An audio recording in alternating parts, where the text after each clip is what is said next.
देहरादून शहर लंबे समय से ट्रैफिक की समस्या से जूझ रहा है। वीकेंड पर यहाँ बाजारों में पैर रखने तक की जगह नहीं होती है। ऐसे में अब यहाँ के आड़त बाजार को रेलवे स्टेशन रोड से शिफ्ट करने का फैसला लिया गया है, जो कि शहर में लगने वाले जाम की मुख्य वजहों में से एक है। नया आड़त बाजार पटेल नगर में बसाया जाएगा। नए स्थल पर आड़त बाजार को शिफ्ट करने के लिए करीब 145 करोड़ रुपए स्वीकृत किए गए हैं। इस मामले पर हमने देहरादून व्यापार मंडल के अध्यक्ष पंकज मैसौन से अधिक जानकारी ली।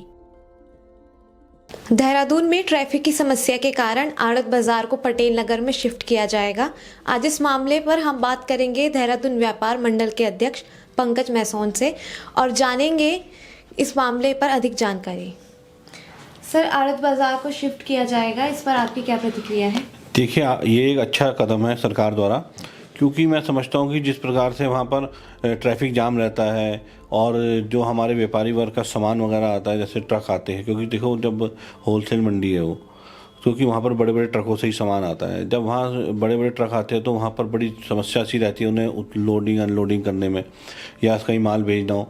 तो मैं समझता हूँ कि अगर सरकार द्वारा ये जो कदम उठाया जा रहा है ये बहुत अच्छा कदम है और व्यापारी भी इसमें मुझे लग रहा है पूरजोर सहयोग कर रहे हैं। बाजार शिफ्ट करने के कारण क्या व्यापारियों के काम पर इसका असर पड़ सकता है?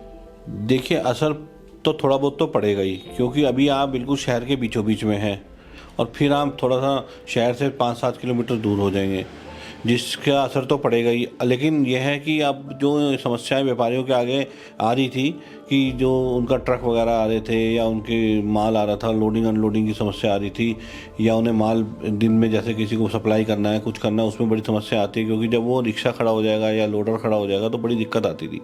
ये जो जहाँ पर अभी समय है, तो वहाँ पर मुझे लगता है इस प्रकार की जो समस्याएँ हैं या जाम की समस्याएँ हैं वो सब दूर हो जाएंगी, तो वहाँ पर इस चीज़ों का मतलब मेरे हिसाब से आएगा नहीं इस चीज़ की समस्या। तो मैं समझता हूँ कि जो व्यापारी वर्ग वहाँ जा रहा है उसको ये लगता है कि जैसे आप पूर्व में देख लो कि निरंजनपुर सब्जी मंडी है, पहले मंडी यहीं होती थी, अब मंडी अगर वहाँ जाने से जो मंडी के लोग हैं उन्हें लाभ ही मिला है। तो इसी प्रकार से मैं समझता हूँ कि जो आड़त बाजार के व्यापारियों ने अच्छा लाभ मिलने वाला है। MDDA द्वारा यह जानकारी दी गई है कि दुकान जो व्यापारी है उनके पास जो कागज है उनमें कुछ गड़बड़ी है, इसके कारण देर हो रही है। इस पर आप क्या कहना चाहेंगे? देखिए, इस बारे में मैं ये कहना चाहूँगा कि जो कागज़ वगैरह है लगभग मुझे ऐसा लगता है कि सब पूरे ही हैं। कुछ लोग ऐसा हो सकता है कि इक्का दुक्का कहीं ऐसी कोई समस्या आ जाए, उसे भी बैठ करके व्यापारी और MDDA बैठ करके उसमें भी जो भी सामंजस्य निकलेगा उसे भी हल निकालने की कोशिश की जाएगी अगर इस प्रकार की कोई समस्या आएगी सामने। तो आपका बहुत बहुत शुक्रिया दर्शकों तक हमारी यह जानकारी पहुंचाने के लिए, धन्यवाद। दुकानों के अधिग्रहण के लिए MDDA की ओर से व्यापारियों से दस्तावेज मांगे गए हैं, जिनका परीक्षण किया जा रहा है।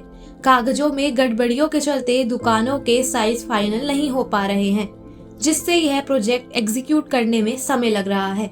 पिछले 7 माह से दुकानों के दस्तावेजों की पड़ताल चल रही है, अभी तक फाइनल रिजल्ट तैयार नहीं हो पाया है।